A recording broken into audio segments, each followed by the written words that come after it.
Magic Treehouse, Book 5, Night of the Ninjas, Chapters 5 and 6.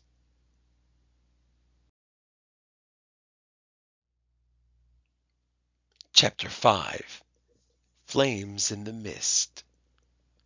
The water grew shallow again. Then they were on dry land. The ninjas lowered Jack and Annie to the ground. "Thanks," said Annie. "Thanks," said Jack. "Squeak," said the mouse. The ninjas said nothing, but they looked around. Jack looked around too. A full moon was rising in the sky. Dark rocks dotted the side of the mountain. Then the ninjas started moving. They went silently up the slope, between the rocks. Jack and Annie followed them. Jack wasn't afraid of the ninjas now. In fact, he was starting to like them. Maybe they really could help find Morgan. The ninjas moved silently, but Jack and Annie made plenty of noise. They panted as they climbed the rocky hillside. Their wet sneakers made squishy sounds. Suddenly, the ninjas froze. Jack could see their eyes darting around. Voices were coming from the valley below. Jack saw torches flaming in the mist. The ninjas started moving faster. Jack and Annie hurried after them. "Who's carrying the torches?" Annie asked. Jack was too out of breath to speak. He also didn't have an answer. They came to a pine forest. Nightbirds called. Out. Wind rattled the branches. The ninjas moved like ghosts through the forest. They appeared and disappeared through moonlight and shadows. Jack and Annie struggled to keep up. Finally, the ninjas came to a stop. One ninja held out his hand as if to say, "Wait." Then both ninjas stepped away into the shadows of the trees and were gone. "Where did they go?" said Annie. "I don't know," said Jack. "Maybe the book can tell us." He pulled the ninja book out of his pack. He turned the pages until he came to a picture of a cave. By the light of the full moon, he read, "Sometimes ninjas held meetings in hidden mountain caves to plan secret missions."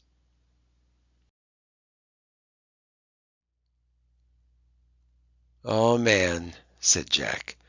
"I bet they went inside a hidden cave." He pulled out his notebook and pencil. He wrote, "Meetings in hidden caves." Jack turned the page. He stared at a picture of a ninja sitting on a mat.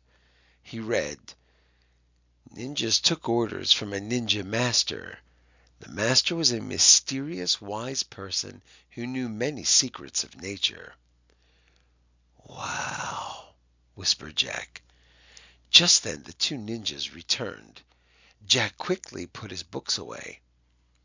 The short ninja motioned for Jack and Annie to follow. In the shadows was the entrance of a dark cave.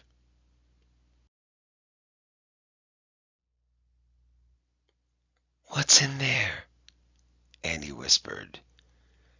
"The ninja master," Jack whispered back.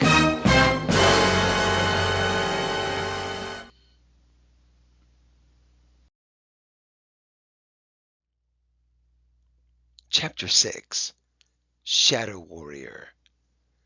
Jack and Annie went into the cave. They followed the ninja through the darkness. The back of the cave was lit with dozens of candles. Shadows danced on the walls. In the flickering light, Jack saw a dark figure sitting on a woven mat.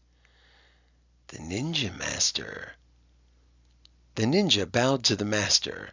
Then he stepped to one side. The master stared at Jack and Annie. "Sit," he said.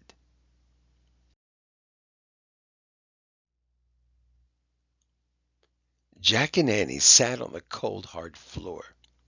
Squeak! The mouse poked its head out of Annie's pouch. "It's okay, Peanut," said Annie. The master stared at the mouse for a moment. Then he looked at Jack. "Who are you?" he asked. "I'm Jack, and that's my sister Annie," Jack answered. "Where do you come from?" the master asked. "Frog Creek, Pennsylvania," Annie answered. "Why are you here?" he asked.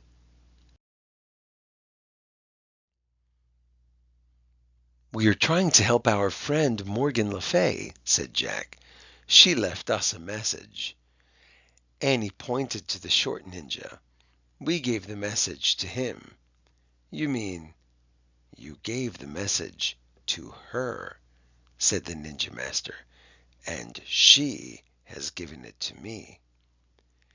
"She?" said Jack and Annie together. The woman's eyes sparkled. Jack thought she might be smiling. The master held up Morgan's note.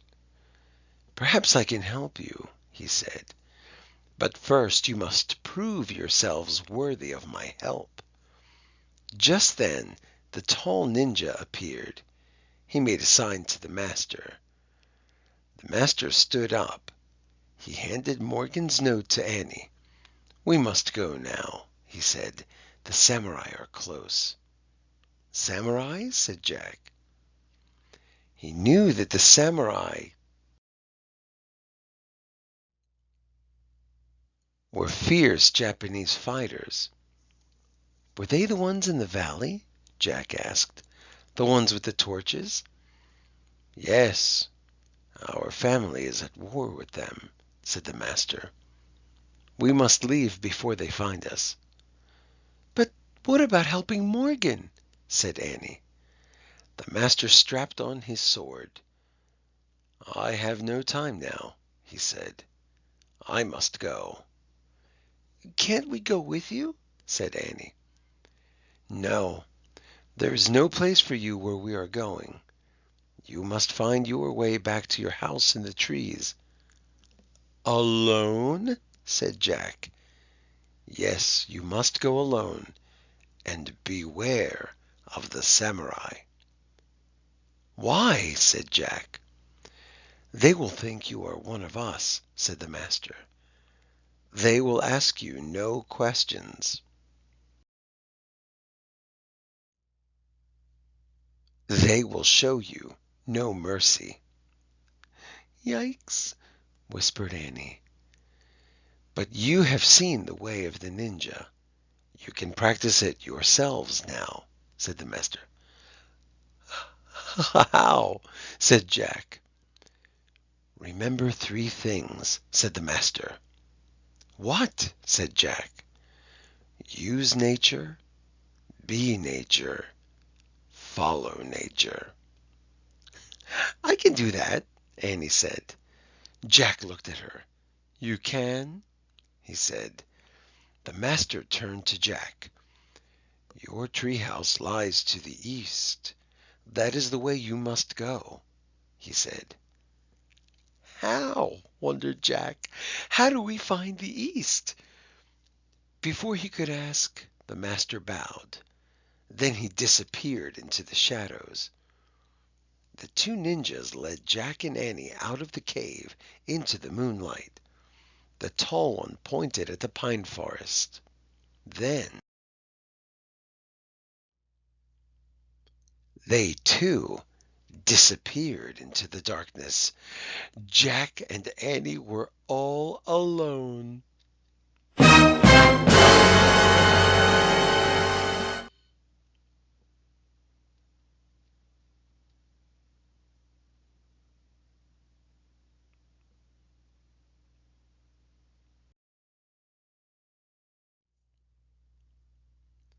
What was coming from the valley below?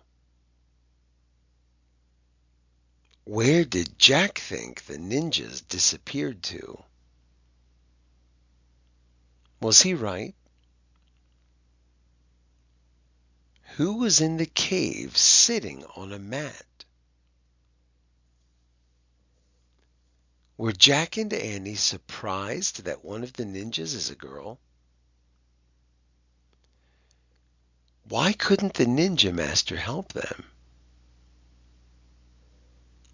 Who are the samurai? If you can't answer all of these questions, go back.